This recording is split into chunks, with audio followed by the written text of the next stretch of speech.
GX340, 11 horsepower, RS 500, WS201, 1450 RPMs, that's all it's running at, 200 bar 15 litres. We're set up on this system as normal, so you can work all the way around you want to on that side. What seals? I've had to reseal obviously the pump on this. Yeah. Bracket on the top, all set up to overflow. Ball cock at the other side, should go around and see in a minute or two. Yeah. He's also running with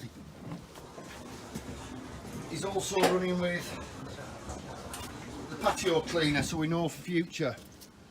Yeah. So it's a specialised one with the two guns. Got the pipe in between. This is also going to be made so he's got 4 clips on there, so you can just simply clip it in. Set all that up there, hose. Midi quick release is stainless, so when we're moving to chemical resistant we can simply change it easy for when it does chemical, and we're all sorted from there.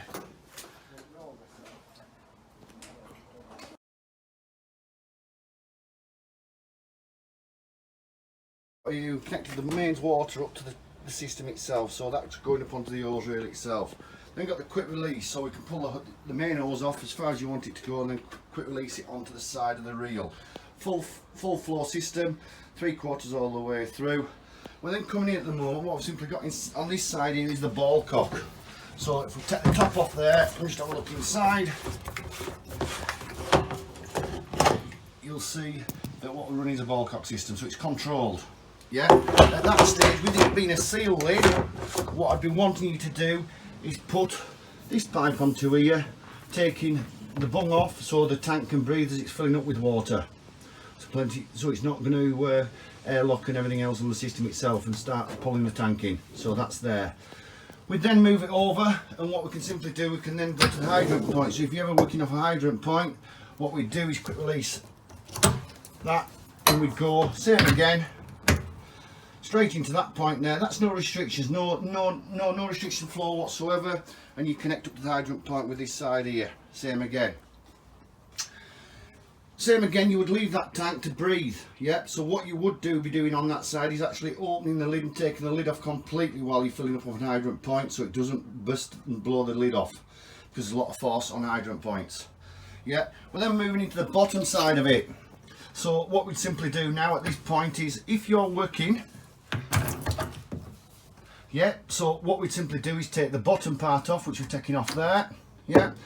We'd then, on that side of it, we'd couple this yellow hose that's on here now into the bottom side. So if you can imagine, this would go to the customer's tap as normal. That's the Neato 6 series on there. You go through the hose reel, you'd fill up the bottom. What you'd simply do is open this valve, you'd open the tank valve, and you'd open the other valve as well. What would simply happen now is that system would be also working off mains water as well as the water in the tank. Yeah. Now if you're using that and all of a sudden you start getting a judder, and you can feel that judder, please come and check to make sure that your water level is not too low and there's very little water in there. If that's the case, then obviously you need to go divert back, and obviously wait for the system to start to fill back up.